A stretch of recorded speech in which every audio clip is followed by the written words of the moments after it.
It follows movie में हमें एक एंटिटी दिखती है। वो लोगों को जान से मारने के लिए उन्हें फॉलो करती है। इससे कोई इंसान भाग तो सकता है, लेकिन इससे छुप नहीं सकता। वो उस इंसान को ढूंढ ही लेती है। इससे बचने का बस एक ही उपाय है, किसी के साथ इंटीमेट होना पड़ेगा, ताकि ये कर्स उन्हें ट्रांसफ़र हो जाए और ये एंटिटी उस इंसान को फॉलो करे। लेकिन ये सुनने में जितना आसान लगता है, रियल में उतना आसान नहीं है। तो मूवी के शुरू में हम एनी को देखते हैं, जो भागते हुए अपने घर से बाहर आती है। वो बहुत ही डरी हुई थी और किसी चीज़ को देखकर भाग रही थी।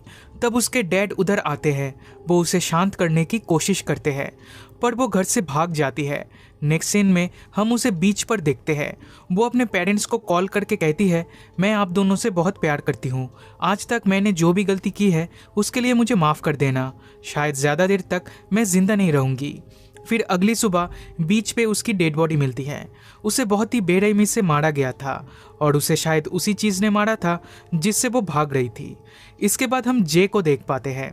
वो स्विमिंग कर रही थी और तभी उसकी सिस्टर केली उधर आती है। वो जे का न्यू बॉयफ्रेंड ह्यू के बारे में पूछती है, तो जे शर्मा जाती है और कहती है आज वो दोनों डेट पे जाने वाले हैं। इवनिंग में उसके दो फ्रेंड्स पॉल और यारा उससे मिलने आते हैं। डेट के बारे में सुनकर पॉल अपसेट हो जाता है, क्योंकि वो जे को पसंद करता है।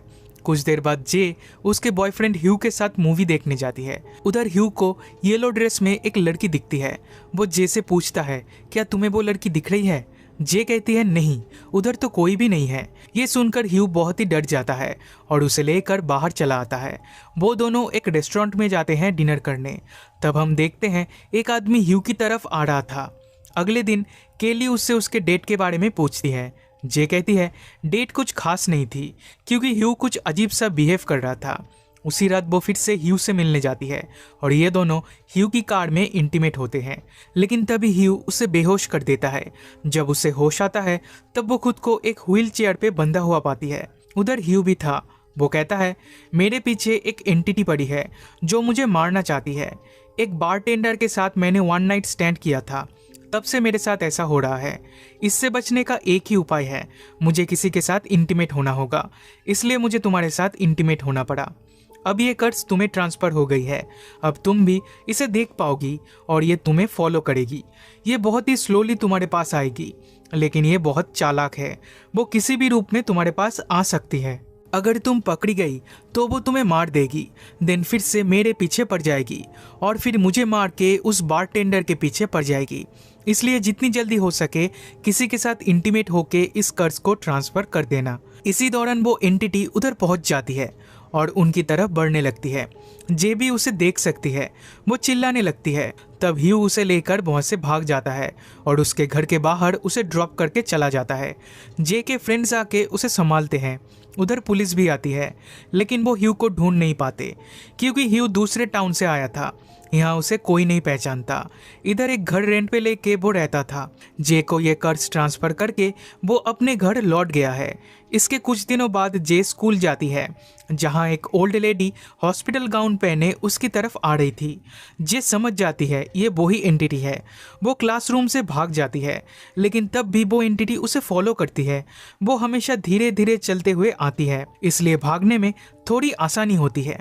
वो केली और पॉल से जाके मिलती है और उन्हें इसके बारे में बताती है, पर ये दोनों उस पर बिलीव नहीं करते। पॉल कहता है आज रात वो जे के घर पे रुकेगा और पूरी रात नज़र रखेगा। रात में जे को नींद नहीं आती, तो वो नीचे पॉल के पास आती है। वो काउच पे बैठकर टीवी देख रहा था। ये दोनों बात कर रहे थे और तभी कांच टूटने की आवाज़ आती है। पॉल चेक करने जाता है और कहता है किचन की कांच टूटी है, लेकिन उधर कोई भी नहीं है। वो केली को बुलाने ऊपर जाता है। तब जे किचन में जाती है और उसे वो एंटिटी दिखती है। उसे देखकर वो बहुत ही डर जाती है और भागते हुए अपने रूम में चली आती है। केली और पॉल उधर आते हैं। वो दोनों उस एंटिटी को देख नहीं पा रहे थे, इसलिए वो उस पर बिलीव नहीं करते। देन यारा उधर आती है और उसके पीछे वो एंटिटी भी उधर आती है। वो एक लंबा सा आदमी के रूप में उसे मारने आती है, पर जे बालकनी से कूदकर भाग जाती है और एक प्लेग्राउंड में आ जाती है। कुछ देर बाद उसे ढूंढते हुए उसके फ्रेंड्स उधर आ जाते हैं। उनके साथ उसका नेबर ग्रेग भी आता है। ग्रेग पूछता है क्या हुआ है। जे उसे भी सब कुछ बता देती है। ग्रेग कहता है हमें ह्यू को ढूंढना होगा, इसलिए ग्रेग की कार में ये लोग ह्यू के रेंट वाले घर में जाते हैं। लेकिन घर पूरा खाली था। असल में ह्यू यहाँ पे अकेला रहता था। वो अपना कर्ज जे को ट्रांसफर करके चला गया है। उधर कुछ बुक्स पड़ी थी और उसमें ह्यू की एक फोटो मिलती है। पॉल इस जैकेट को देखकर पहचान जाता है। उसे पता है ये किस स्कूल का है। तो ये लोग वही स्कूल में जाते हैं और उन्हें पता चलता है ह्यू का असली नाम है जेफ। उसका एड्रेस लेके वो लोग उसके घर पे जाते हैं। तब जेफ जे से माफ़ी मांगता है क्योंकि उसके पास और कोई ऑप्शन नहीं था। वो जे को भी ये कर्ज किसी और को ट्रांसफ़र कर देने के लिए कहता है। इसके लिए जे को किसी के साथ इंटीमेट होना पड़ेगा। मूवी के शुरू में हम एनी को देखे थे।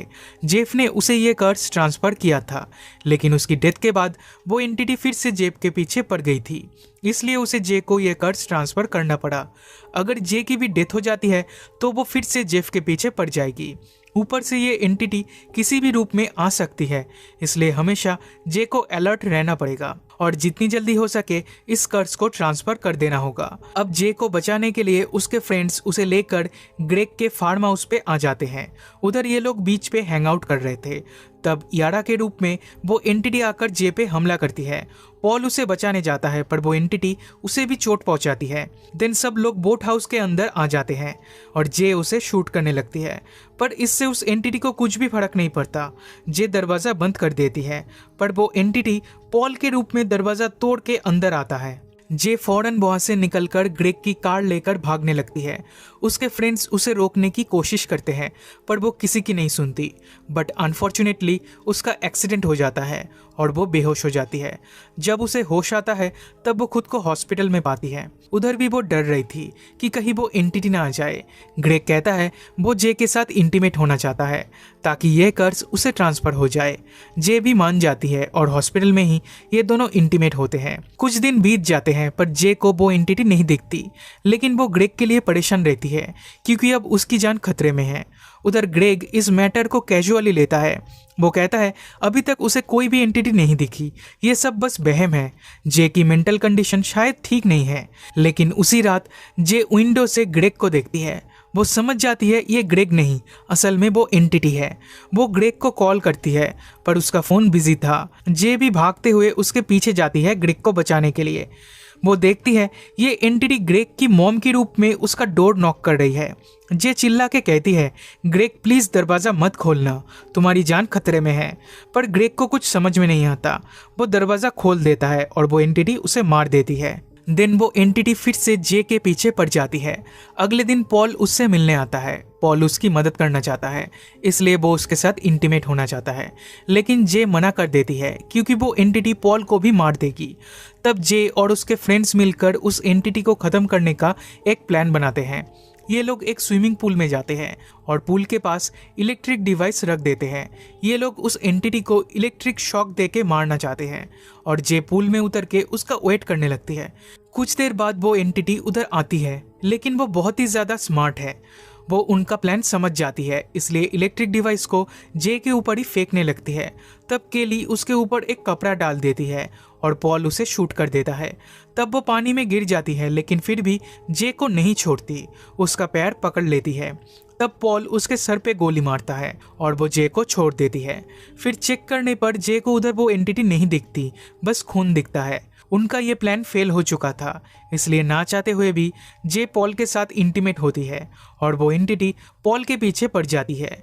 फिर एक दिन वो कुछ लड़कियों को देखता है और सोचता है उनके साथ इंटीमेट होकर जल्दी से जल्दी ये कर्ज उन्हें ट्रांसफ़र कर देगा, पर उसकी हिम्मत नहीं होती उनसे जाके बात करने की। कुछ दिन बीत जाते हैं, लेकिन पॉल को वो एंटिटी कहीं भी नहीं दिखती। लेकिन हम व्यूअर्स देखते हैं वो एंटिटी उनके पीछे ही आ रही है। इसी के साथ ये मूवी यहीं पे ख़त्म हो जाती है। और गाइस प्लीज़ मेरे सेकंड चैनल को भी सब्सक्राइब कर लेना। अब से उधर भी मैं रेगुलर वीडियोस अपलोड करूँगा। लिंक आपको इस वीडियो के डिस्क्रिप्शन में मिल जाएगा।